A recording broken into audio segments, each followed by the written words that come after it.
Clear cut.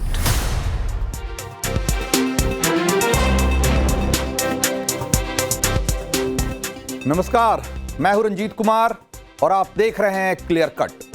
खबरों के जाल में आपका सरोकार कहीं खो न जाए और बयानों के शोर में मुद्दे गायब न हो जाएं, इसीलिए एक खास शो आपको जरूर देखना चाहिए जो दिखाता है खबरों का एक्चुअल और फैक्चुअल चेहरा। तो चलिए शुरू करते हैं आज का क्लियर कट।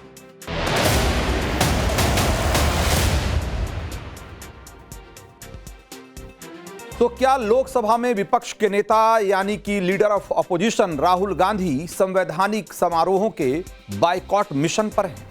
क्या सियासी वजहों से राहुल गांधी राष्ट्रीय कार्यक्रमों से भी अब दूरी बनाने लगे हैं? क्या बतौर एलओपी राहुल गांधी अपनी जिम्मेदारियों से जानबूझकर मुंह मोड़ रहे हैं? यह सवाल इसलिए उठ रहा है क्योंकि आज एक बार फिर एक बड़े संवैधानिक समारोह में राहुल गांधी शामिल नहीं। आज जब राष्ट्रपति द्रौपदी मुर्मू ने सीपी राधाकृष्णन को देश के 15वें उपराष्ट्रपति के तौर पर शपथ दिलाई, तो इस खास अवसर पर राष्ट्रपति भवन में प्रधानमंत्री मोदी, गृह मंत्री अमित शाह, रक्षा मंत्री राजनाथ सिंह, कांग्रेस अध्यक्ष मल्लिकार्जुन खड़गे और पूर्व उपराष्ट्रपति वेंकैया नायडू और हामिद अंसारी, बहुत सारे लोग मौजूद थे। पूर्व उपराष्ट्रपति जगदीप धनखड़ वो भी यहां पहुंचे थे। धनखड़ साहब तो इस्तीफा देने के 52 दिन बाद पहली बार किसी सार्वजनिक कार्यक्रम में दिखे। और भी कई बड़ी हस्तियां मौजूद थी, लेकिन इस कार्यक्रम में लोकसभा में विपक्ष के नेता यानी कि leader of opposition Rahul Gandhi नजर नहीं है। उनकी कुर्सी खाली रह गई, जिसके बाद बीजेपी के नेताओं ने राहुल गांधी को घेरना शुरू कर दिया।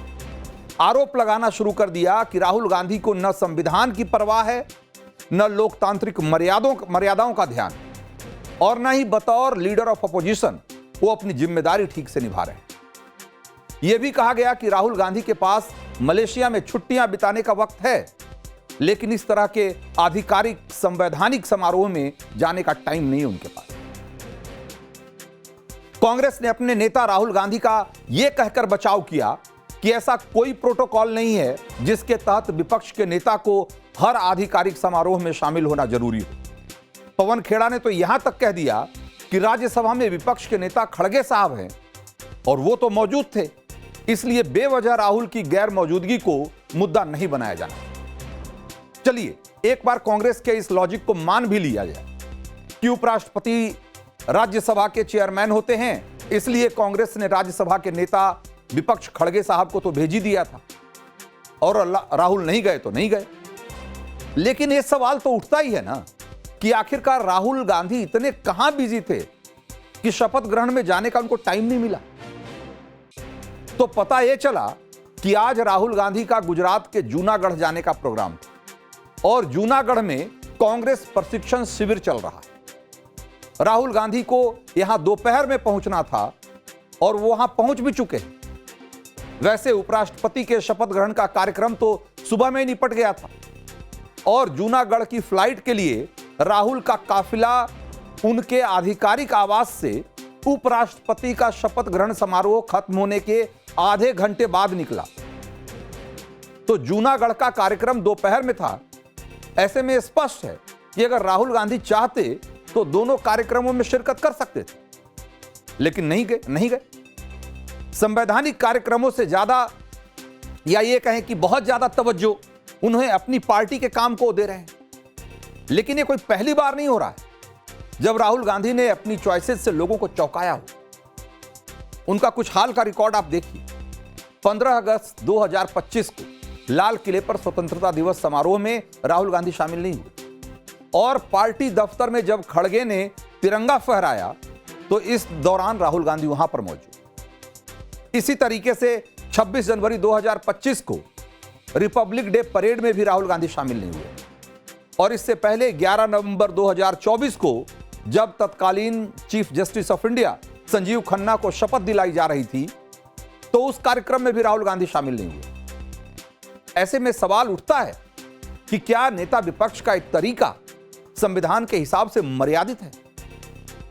जवाब है कि बिल्कुल नहीं, क्योंकि लोकसभा में नेता विपक्ष को कई विशेषाधिकार मिले हैं तो कई जिम्मेदारियां भी तय की गई है विशेषाधिकार है कि नेता विपक्ष लोकसभा के नवनिर्वाचित अध्यक्ष को आसन तक ले जाएंगे। संसद के दोनों सदनों में राष्ट्रपति के अभिभाषण के दौरान नेता विपक्ष पहली लाइन में बैठने का हकदार होता है। संवैधानिक समारोह में भी इसी प्रोटोकॉल का पालन होता है और सबसे आगे प्रधानमंत्री वाली पंक्ति में ही नेता विपक्ष की कुर्सी लगाई जाती है। 2012 में संसद पर एक आधिकारिक बुकलेट छपी थी जिसमें कहा गया है कि लोकसभा में विपक्ष के नेता को एक छाया प्रधानमंत्री यानी कि शैडो प्राइम मिनिस्टर माना जाता है, जिसके पास एक शैडो कैबिनेट होता है जो सरकार के इस्तीफा देने या सरकार में हार जाने पर प्रशासन संभालने के लिए पूरी तरीके से तैयार रहता है। बुकलेट में स्पष्ट लिखा गया है कि सदन में कामकाज को सुचारू रूप से चलाने में नेता विपक्ष की सक्रिय भूमिका जितनी महत्वपूर्ण है, सीनियरिटी वाइज भी देखें तो लोकसभा और राज्यसभा में विपक्ष के नेता केंद्रीय कैबिनेट मंत्रियों, राष्ट्रीय सुरक्षा सलाहकार, प्रधानमंत्री के प्रधान सचिव और नीति आयोग के उपाध्यक्ष, पूर्व प्रधानमंत्री और मुख्यमंत्रियों के साथ प्रोटोकॉल के मामले में 7वें नंबर पर आते हैं। तो लोकतंत्र को मजबूत बनाने में विपक्ष के नेता की एक बहुत बड़ी भूमिका होती है और इस पद की एक गरिमा है। इसलिए राहुल गांधी की गैरहाजिरी पर ज्यादा सवाल उठ रहे हैं। वैसे सिर्फ राहुल गांधी संवैधानिक कार्यक्रमों से ही एब्सेंट रहते हो ऐसा नहीं है। कुछ और रिकॉर्ड्स अगर आप देखेंगे तो कई दूसरे मामलों में भी राहुल गांधी के अटेंडेंस रजिस्टर पर बहुत सारे लाल निशान दिख जाएंगे आपको। विपक्ष के नेता राहुल गांधी 18वीं लोकसभा में रक्षा संबंधी संसदीय समिति के सदस्य भी हैं, लेकिन उनकी 80% बैठकों में वो नहीं गए, एब्सेंट रहे। और आपने न जाने कितनी बार राहुल गांधी को ऑपरेशन सिंदूर में भारत के जेट गिरने और उससे लेकर राफेल की खरीदारी जैसे तमाम मुद्दों पर सवाल उठाते हुए सरकार को घेरते हुए सुना होगा। लेकिन जब संसद की समिति, रक्षा से जुड़ी हुई संसद की समिति उन्हें चर्चा करने के लिए बुलाती है तो लापता हो जाते हैं। तो भाई सवाल उठाना तो ठीक है, लेकिन अपनी जवाबदेही, अपनी जिम्मेदारी को भी तो निभाना उतना ही जरूरी है। उनको जाना चाहिए, रक्षा संबंधी संसदीय समिति के सदस्य होने के नाते उनको जाना चाहिए। वो सही फोरम है, बहुत मजबूत और बहुत बड़ा फोरम है जिसमें कि अपनी आपत्तियां और अपने सवाल रख सकते हैं, लेकिन नहीं रखते। इसी साल जुलाई महीने में जो एक रिपोर्ट आई उसमें यह पता चला कि डिफेंस पैनल की पिछली 10 मीटिंग्स में एलओपी राहुल गांधी सिर्फ 2 बैठक में शामिल।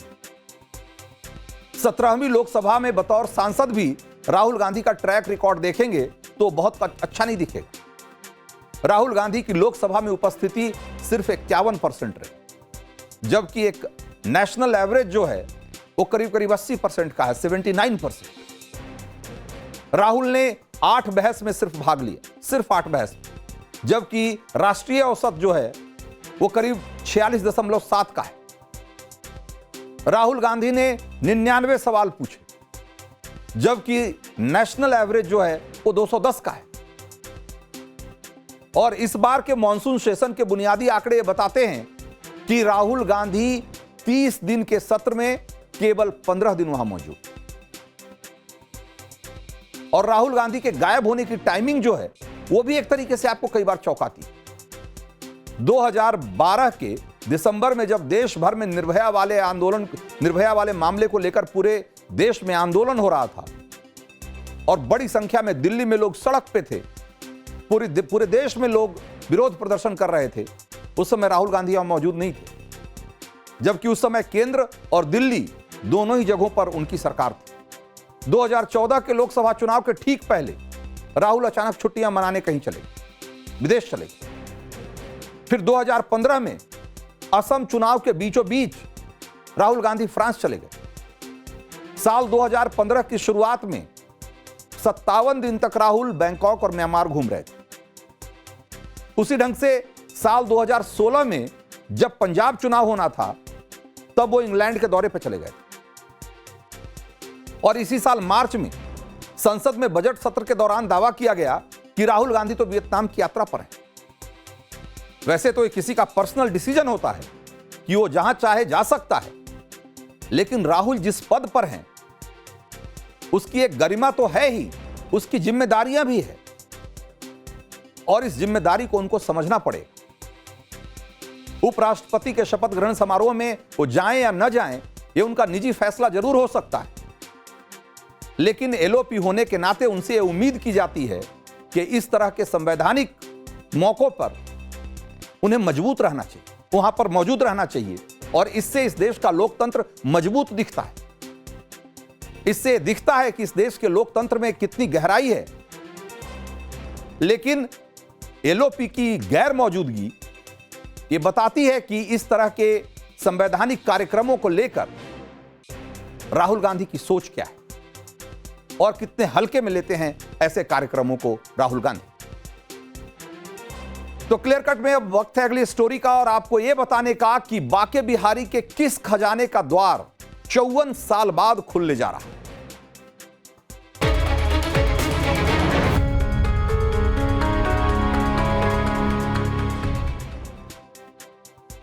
तो आज से 11 साल पहले तिरुवनंतपुरम में पद्मनाभ स्वामी मंदिर के खजाने का तहखाना खुला था। तो दुनिया की आंखें चौंधिया गई थी उस समय।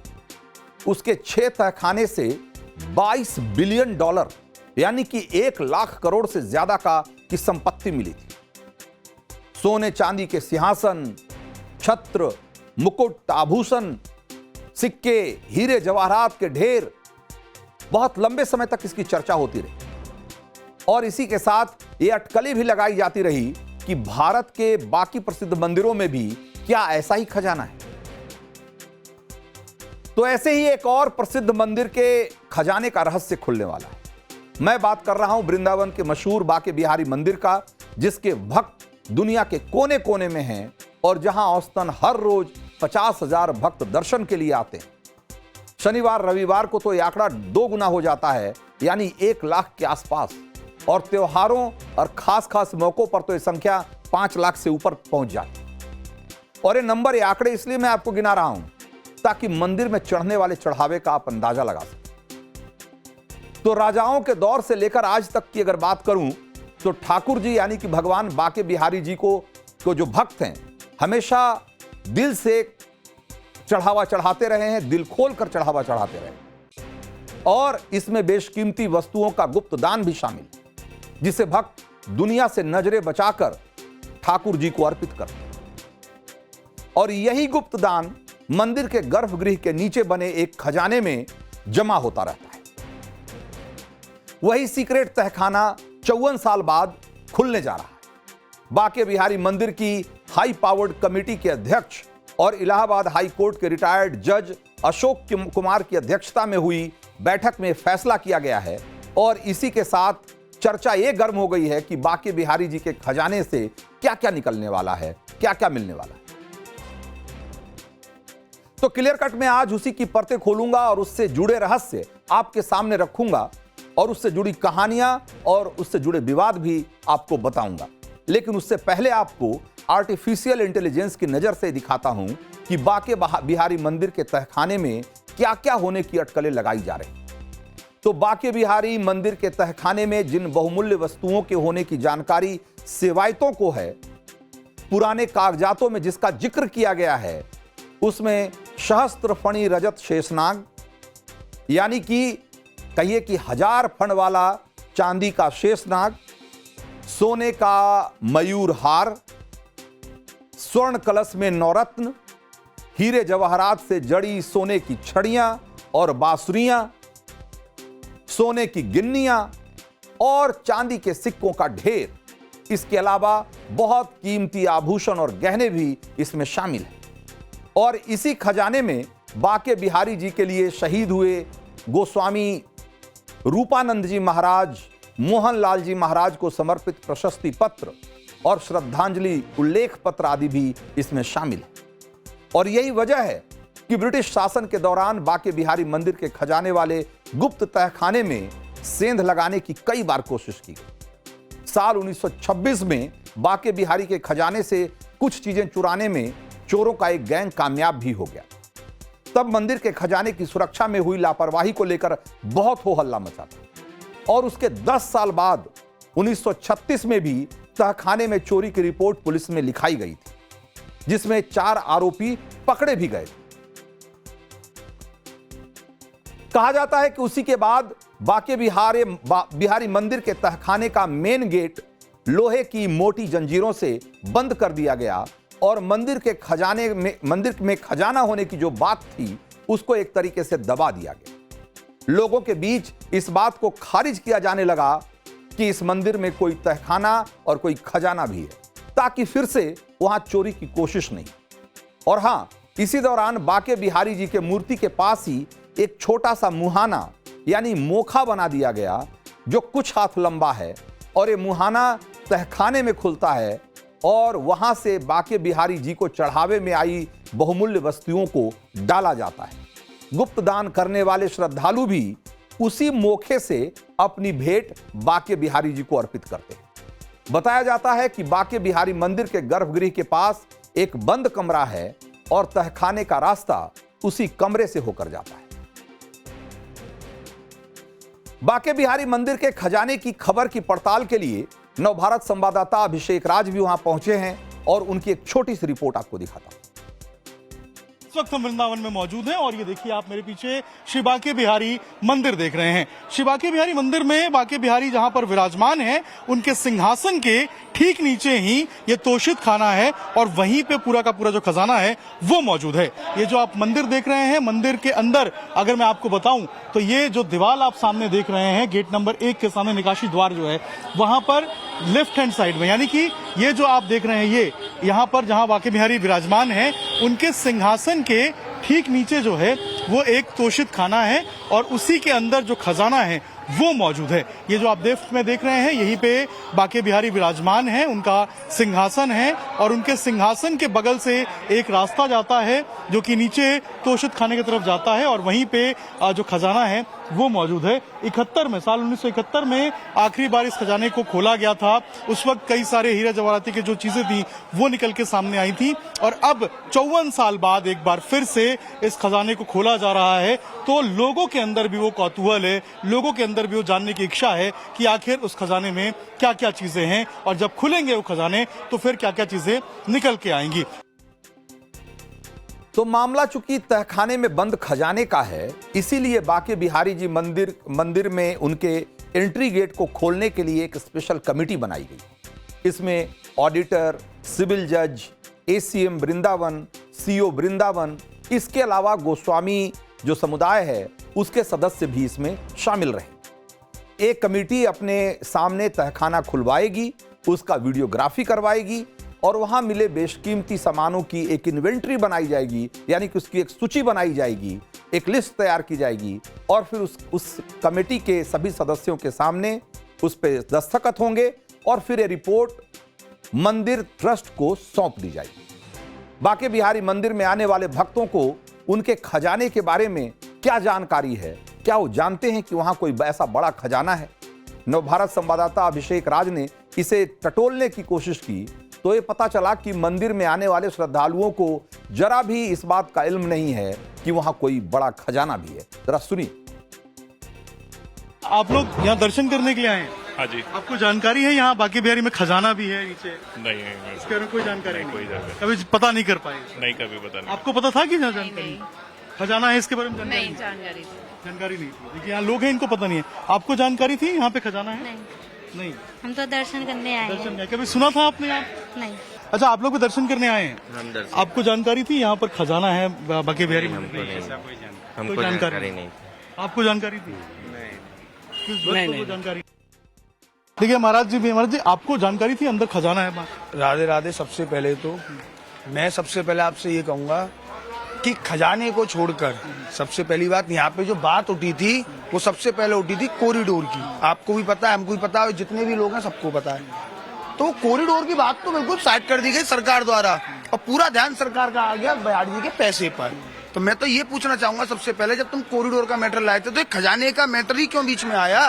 तुम जिस चीज के लिए आए हो, जनता की सुविधा के लिए, चौड़ी करने के लिए, वो तो तुम कर नहीं रहे हो। तुम खजाने पे बात कर रहे हो, क्यों? क्या मतलब है? उसके ऊपर बात होनी चाहिए। क्या मतलब है? बिहार जी का पैसा लेना है आपको अपने अंडर में, ये तो सीधी बात दिखी रही है हमको। क्या कर रहे हो आप जनता के लिए? क्या कर रहे हो आप? कुछ नहीं। सवाल उठा रहे हैं कि आखिर ये सवाल क्यों उठ रहा है, ये बातें निकल के क्यों सामने आ रही है? तो बाके बिहारी जी के खजाने का रहस्य समझना है तो उनके प्रकट होने की चमत्कार की कहानी भी आपको समझनी होगी। वैष्णव परंपरा में माधुर्य भक्ति की जो धारा है उसमें एक बहुत बड़े संत हुए, संत स्वामी हरिदास, जो भगवान कृष्ण के बहुत बड़े भक्त थे और बहुत बड़े संगीत साधक भी थे। ये माना जाता है कि उनके भजनों पर रीझ कर उन 1505 ईस्वी में वृंदावन के निधिवन में बाके बिहारी की मूर्ति के रूप में कृष्ण खुद प्रकट हुए और तभी से वहां बाके बिहारी के दर्शन के लिए भक्तों का सैलाब उमड़ने लगा। पूरे भारत से राजे रजवाड़े बाके बिहारी के दर्शन के लिए आने लगे, वृंदावन में रुकने लगे और दिल खोलकर बेशकीमती वस्तुएं उन्हें अर्पित करने लगे और इस तरीके से बाके बिहारी जी का एक बहुत बड़ा भंडार उनके जो चढ़ावे से मिला था वो उसके खजाने के रूप में वहां इकट्ठा होने लगा। स्वामी हरिदास मशहूर संगीतकार तानसेन के गुरु थे, मुगल सम्राट अकबर के दरबारी थे और अकबर भी स्वामी हरिदास के दर्शन के लिए खास तौर से वृंदावन आए थे। बाके बिहारी जी के खजाने के बारे में पड़ताल के दौरान नवभारत संवाददाता अभिषेक राज की मुलाकात मंदिर कमेटी के सेवायत और कमेटी के सदस्य दिनेश गोस्वामी से हुई। उन्होंने भी बहुत सारी रोचक बातें बताई, सुनिए जरा। ये खजाने का इतिहास तो बहुत पुराना है। जिस समय मंदिर का निर्माण हुआ, निर्माण के साथ हमारे पूर्वजों ने सोचा कि जो ठाकुर जी की भेंट पूजा या जो चीज़ सामग्री आएगी उसका संग्रहण हम कहाँ करेंगे। तो उन्होंने सबसे सुरक्षित जगह वो सोची कि ठाकुर जी का सामान ठाकुर जी के नीचे ही रहे। तो उन्होंने वहाँ नीचे एक तोशित खाना जिसको हम बोलते आए हैं वो वहाँ बनाया है, जहाँ रखा। सुना है कि ग्वालियर की महारानी ने स्वर्ण जड़ित हीरे की एक छड़ी चढ़ाई थी, तब सब चीज सुर्खियों में आई। तो मौजूदा बाके बिहारी मंदिर का निर्माण 1864 में भरतपुर के राजा रतन सिंह ने करवाया और बाके बिहारी की मूर्ति को वहां स्थापित करवाया। बाके बिहारी जी के खजाने को सुरक्षित रखने के लिए तभी मूर्ति के नीचे तोशखाना यानी कि खजाने का तहखाना बनाया गया था और आखिरी बार बाके बिहारी मंदिर का तहखाना 1971 में खोला गया था और तब वहां जो बेशकीमती वस्तुएं मिली थी, सोने चांदी का सामान मिला था, जमीन के कागजात मिले थे, उसे एक बड़े बक्से में रखकर वृंदावन के स्टेट बैंक में बाके बिहारी जी के नाम से सुरक्षित रखवा दिया गया। सवाल यह है कि फिर अब क्यों बाके बिहारी जी के खजाने को दोबारा से खोलने का फैसला किया गया? क्या इससे कोई विवाद जुड़ा हुआ है? तो यह विवाद साल 2016 का है। तब बाके बिहारी मंदिर के सेवायत यानी कि पुजारी रहे आचार्य प्रहलाद बल्लभ गोस्वामी ने यह मुद्दा उठाया था और ये मांग की थी कि बाके बिहारी के तहखाने में जमा खजाने को सार्वजनिक किया जाए। उनका तर्क था कि यह धन मंदिर की संपत्ति है और इसे पारदर्शी तरीके से मैनेज किया जाना चाहिए। प्रहलाद बल्लभ गोस्वामी की मांग तब सुरक्षा कारणों से खारिज कर दी गई थी, लेकिन अब इसी साल यानी कि 2025 में यूपी सरकार ने मंदिर मैनेजमेंट को बोर्ड के तहत ला दिया है, जो पारदर्शिता के लिए जरूरी है और इसी के तहत बाके बिहारी मंदिर की चल अचल संपत्तियों की लिस्टिंग हो रही है और इसीलिए बाके बिहारी के खजाने के तहखाने को खोलने का फैसला किया गया। तहखाना खोलने के साथ बाके बिहारी के खजाने की जो चीजें हैं उसको एक पुरानी चीजों के साथ उसका एक मिलान किया जाएगा और ये स्पष्ट किया जाएगा कि ये पूरा खजाना जो पहले मिला था और ये जो नया खजाना मिलेगा ये सब सुरक्षित है और इसका मैनेजमेंट पारदर्शी तरीके से किया जा रहा है। तो क्लियर कट में अब वक्त है अगली स्टोरी का और आपको ये बताने का कि कैसे पूर्वोत्तर भारत को पटरी पर लाने में कामयाब हुए हैं प्रधानमंत्री नरेंद्र मोदी।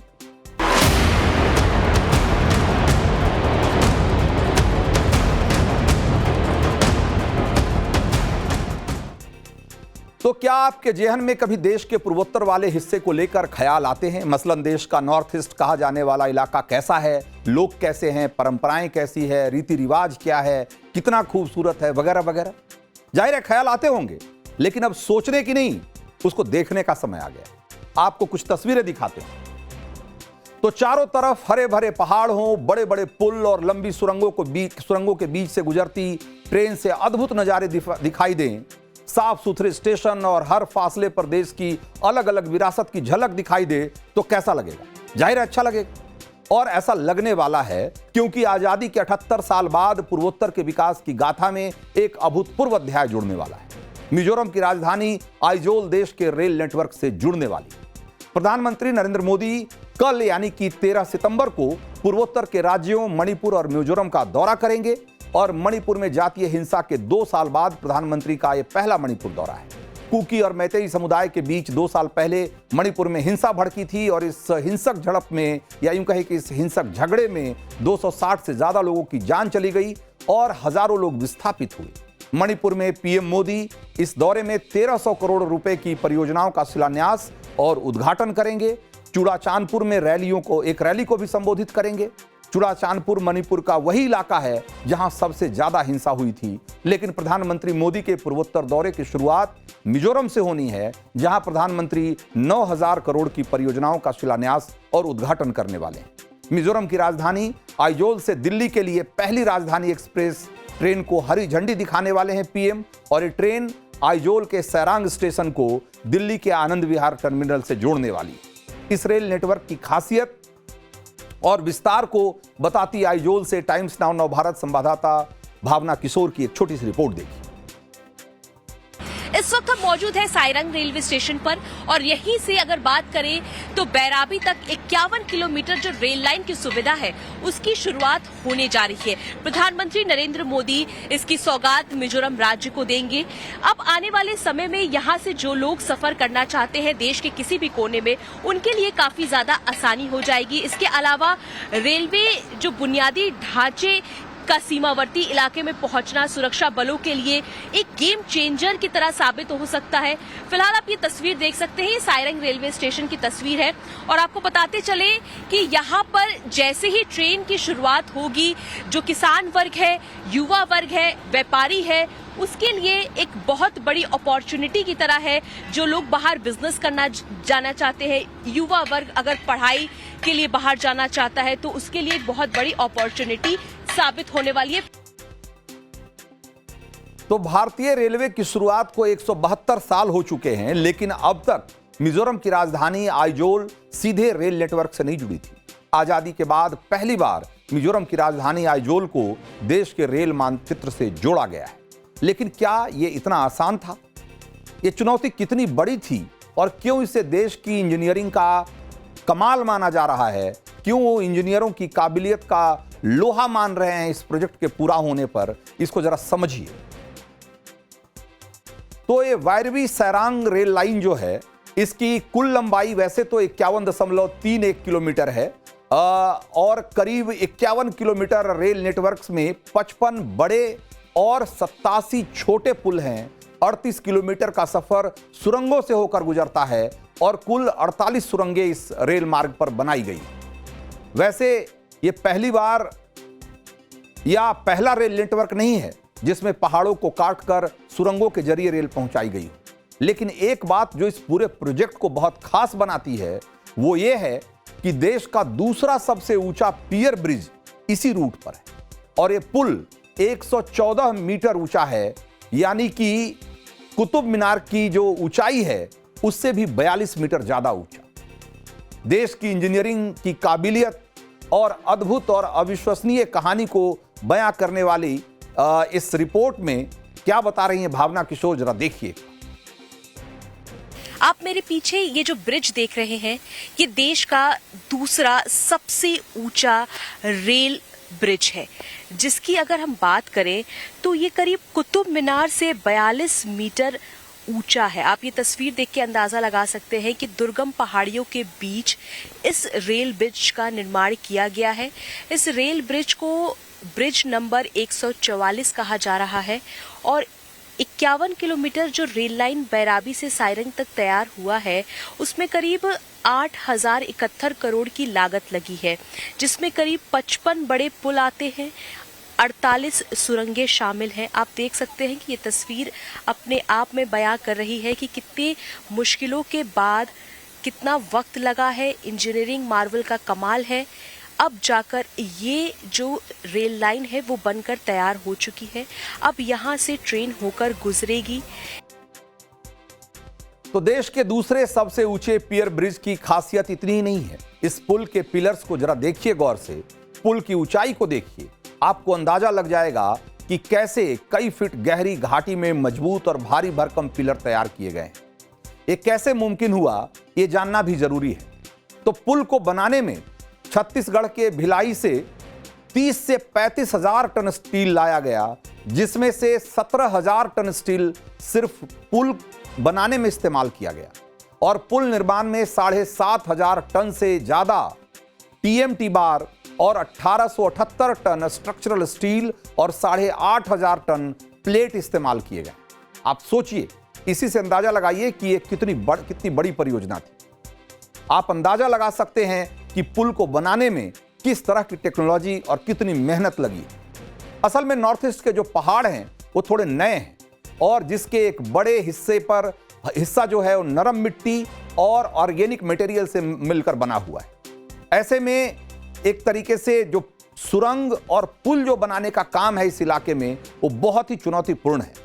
पारंपरिक तरीके से यहां काम नहीं किया जा सकता क्योंकि ढीली मिट्टी निर्माण का भार सहन नहीं कर पाती और इस मुश्किल को दूर करने के लिए इंजीनियरों ने एक नया और अनोखा तरीका विकसित किया जिसे अब हिमालयन टनलिंग मेथड कहा जाता है। और इस तकनीक में पहले मिट्टी को स्थिर और मजबूत किया जाता है और फिर सुरंग और निर्माण का काम उसके बाद किया जाता है। इसी तकनीक से इस कठिन परियोजना को पूरा किया जा सका है। और वैसे आपको बता दें कि यह परियोजना 29 नवंबर 2014 को शुरू हुई थी और असम के सिलचर से बैराबी तक रेल सेवा पहले से मौजूद थी, लेकिन मिजोरम की राजधानी आइजोल तक पहुंचाने के लिए बैरवी से सेरंग लाइन जो बिछाई जानी थी वो अब एक तरीके से पूरी हो गई है और पूर्वोत्तर की एक और राजधानी अब देश के रेलवे नेटवर्क से एक तरीके से जुड़ गई है। कहा जा रहा है कि जहां रेल पहुंचती है वहां खुद विकास चलकर आता है और मिजोरम में रेल की सिटी अब सिर्फ एक आवाज नहीं बल्ककि आशाओं, उम्मीदों और संभावनाओं और विकास की नई गूंज है। और ये सब मुमकिन हुआ है प्रधानमंत्री मोदी के एक्ट ईस्ट पॉलिसी की वजह से। 2014 में प्रधानमंत्री बनने के बाद से ही पीएम मोदी का फोकस पूर्वोत्तर के निरंतर विकास पर रहा है और इसी साल मई में rising north east investor summit में प्रधानमंत्री ने क्या कहा था, एक बार जरा सुनिए। नॉर्थ ईस्ट हमारे लिए अष्टलक्ष्मी है। अष्टलक्ष्मी के इस आशीर्वाद से नॉर्थ ईस्ट का हर राज्य कह रहा है हम निवेश के लिए तैयार हैं, हम नेतृत्व के लिए तैयार हैं। तो प्रधानमंत्री मोदी का जो मिशन है वो ये है कि पूर्वोत्तर के जो सारे राज्य हैं उसकी राजधानियों को जल्दी से जल्दी भारतीय रेल नेटवर्क के नक्शे पे लाना है। और जैसा कि हमने आपको बताया कि मिजोरम की राजधानी आइजोल भारतीय रेल के नक्शे से जुड़ चुकी है और इसी के साथ सिक्किम के गैंगटोक को भी जोड़ने की कोशिश चल रही है और मेघालय में शिलोंग को जोड़ने की कोशिश की जा रही है। त्रिपुरा की राजधानी पहले ही रेल नेटवर्क से जुड़ चुकी है, कनेक्ट हो चुकी है और अरुणाचल प्रदेश में भी जो रेल नेटवर्क का काम है वो बहुत तेजी से चल रहा है। और देखा जाए तो इस तरीके से पूर्वोत्तर की ज़्यादातर राजधानी और मणिपुर का जो इम्फाल है वहाँ भी जिरीबाम से इम्फाल के बीच में एक रेल लाइन बनाई जा रही है। तो देखा जाए तो पूर्वोत्तर की सारी राजधानियों को रेल नेटवर्क से जोड़ने का जो काम है वो बहुत तेजी से चल रहा है और प्रधानमंत्री की जैसी योजना है अगले कुछ सालों में पूर्वोत्तर पूरी तरीके से भारतीय रेल नेटवर्क से जुड़ जाएगा। तो क्लियर कट में आज इतना ही। मुझे दीजिए इजाजत। ब्रेक के उस पार प्रतिशोध दिनेश गौतम के साथ।